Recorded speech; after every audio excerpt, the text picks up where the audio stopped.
고객님, 모니터가 고장이 나셨구나. 모니터도 소모품인 거 아시죠? 전적으로 저를 믿으셔야 합니다. 왜 이래 또? A10 외관 오늘도 출동! 오늘은 무슨 일인지 들어볼까? 갑자기 모니터가 안 돼가지고 새로 사야 되는데 따질 게 너무 여러 가지라 살 수가 없어. 그럼 일단 모니터를 고르기 위해선 패널 방식, 해상도, 주사율, 연결 방식을 따져봐야 돼. 복잡하고 귀찮다고 아무 모니터나 샀다간 두 번 돈 쓰는 일은 생기지 않아야 되잖아? 그러기에 우리가 우린 현명한 어떤 소비자입니다. 민족입니까? 마음먹었으니까 제대로 구매해야겠지? 그건 그렇지. 안녕하세요. 오늘은 모니터를 고르기 위해 알아둬야 할 모니터의 모든 것을 알려주마 시간입니다. 먼저 모니터를 고르기 위해 알아둬야 할 게 무엇이 있을까요? 바로 모니터의 앞판이라고 할 수 있는 LCD 패널에 대해 알아야 하는데요. LCD 패널은 모두 다 똑같은 것이라는 생각. That's no. LCD는 혼자서 빛을 낼 수 없고 색상만 표현이 가능한데요. 후방에 빛을 내주는 LED 조명이 어떤 방식으로 연결되어 있는지에 따라 패널의 형식이 달라진답니다. 먼저 패널의 용어에 대해 알아볼까요? 첫 번째, 통칭 TN이라고 하는 패널은 현재 유통되는 패널 중 가장 오래된 방식의 LCD 패널입니다. 단점이 많지만 응답 속도가 빨라 여전히 게이밍 모니터로도 선호되고 있습니다. 응답 속도에 대해서는 뒤에서 말씀해 드릴게요. 두 번째, 통칭 IPS라고 불리는 패널은 TN 패널의 단점을 보완하기 위해 개발된 패널입니다. TN 패널보다 느린 응답 속도가 단점이었지만 최근 TN 패널만큼 빠른 응답 속도를 가진 IPS 패널이 출시되고 있습니다. 세 번째, VA라고 하는 패널은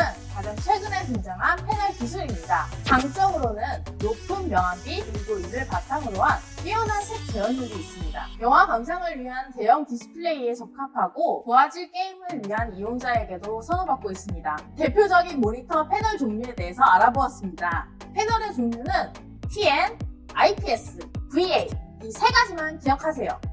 하지만 들어도 뭔지 모르시겠다고요? 그런 분들을 위한 심화 학습 시간! 패널 유형 말고도 고려해야 할 사항에 대해서 차근차근 알려드릴게요. 모니터를 살 때 고려해야 할 6가지! 첫 번째로 시야각! 시야각이 좁다는 말의 뜻을 예를 들자면 TV를 바닥에 누워서 보거나 서서 볼 때 색깔이 정면에서 볼 때보다 어둡거나 선명하지 않다는 느낌을 받아본 경험을 해보신 적이 있으신가요? 이런 현상을 시야각이 좁다고 표현합니다. 반대로 시야각이 넓다는 말은 위아래, 양옆 어디에서 보아도 일정한 색으로 볼 수 있다는 뜻이죠. 두 번째, 명암비.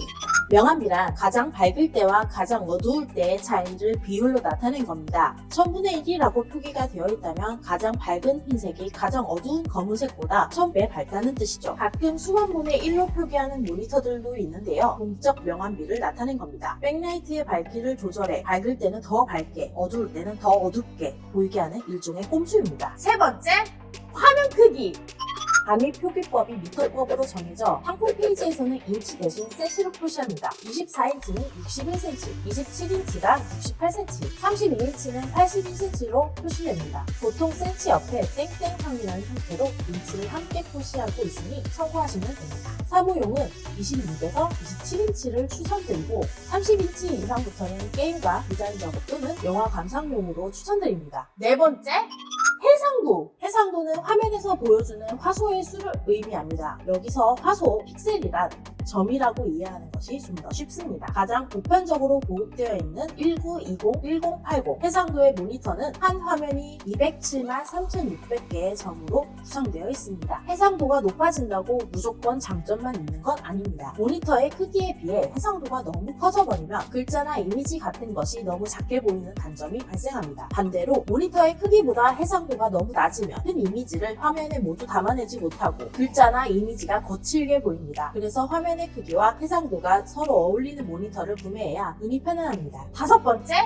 주사율! 주사율은 1초에 재생되는 이미지의 숫자를 말합니다. 많은 분들이 알고 계시는 것처럼 영상은 정지 화면을 빠르게 재생해서 만들어지는데요. 이 정지 화면의 숫자가 많을수록 당연히 영상은 부드럽게 움직입니다. 주사율은 헤르츠로 표기하는데요. 1헤르츠라면 1초에 한 장씩 이미지가 보여지는 것이고 60헤르츠라면 1초에 60장의 이미지가 재생되는 것이죠. 영화가 24헤르츠, TV 드라마나 예능이 30헤르츠 정도로 만들어지며 대부분의 모니터 역시 60헤르츠 정도는 문제없이 없이 진행하기에 영화나 드라마를 감상하기 위해서 주사율을 꼼꼼히 확인할 필요는 없지만 고사양 게이밍 모니터는 114, 118Hz까지도 볼 수 있습니다. 하지만 단순히 모니터만으로 제 성능을 발휘하기 어렵습니다. 높은 주사율을 지원하는 모니터라고 하더라도 PC에서 낮은 주사율로 전달하면 결국 낮은 주사율로 재생되기 때문입니다. 그래서 높은 그래픽 카드의 성능을 온전히 지원해줄 케이블이 필요합니다. 여섯 번째, 응답 속도. 화면이 얼마나 빠르게 전환될 수 있는가를 나타내는 수치입니다. 단위는 1000분의 1초 마이크로세컨즈로 표시합니다. 5 마이크로세컨즈라면 화면의 화소가 다른 화소로 바뀌는데 1000분의 5초가 걸린다는 것을 의미합니다. 당연히 숫자가 낮을수록 전환 속도가 빠르며 응답 속도가 빠를수록 화면의 잔상이 줄어들어 더 선명한 화면을 얻을 수 있습니다. 응답 속도는 모니터 주사율과도 관계가 있는데요. 주사율보다 응답 속도가 느리면 잔상이 발생할 수 있습니다. 이론적으로는 60Hz의 일반 모니터의 경우 16 마이크로세컨즈 이하의 응답 속도는 충분하고 144Hz의 게이밍 모니터라도 6 마이크로세컨즈 이하면 잔상이 발생하지 않습니다. 총 정리를 하자면 주 용도에 따라서 PM 패널은 게임용으로, IPS는 다목적 및 디자인용으로, VA는 영상 관람용으로 알맞을 것 같습니다.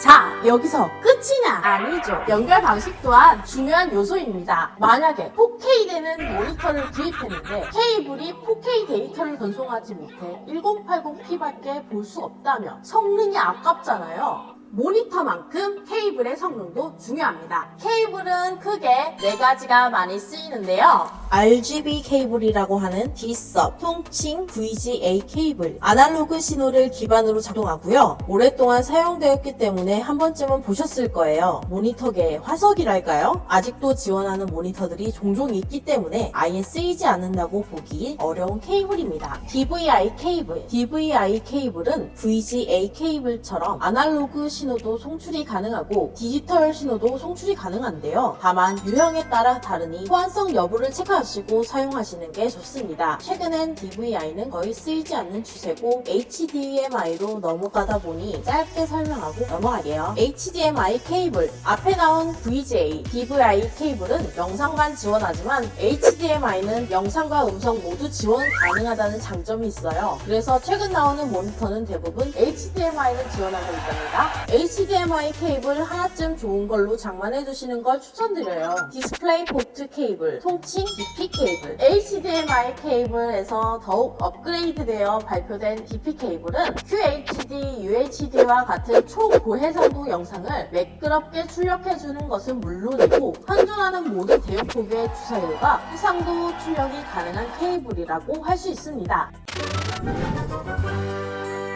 현명한 소비자를 위한 A10의 추천! True 4K HDMI 2.0 케이블.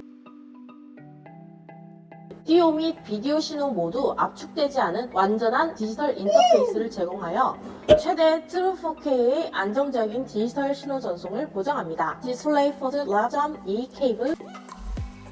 A10의 디스플레이 케이블은 전송 품질과 이미지 선명도를 보호하여 장거리 연결을 지원합니다. 최대 4K UHD 해상도를 제공합니다.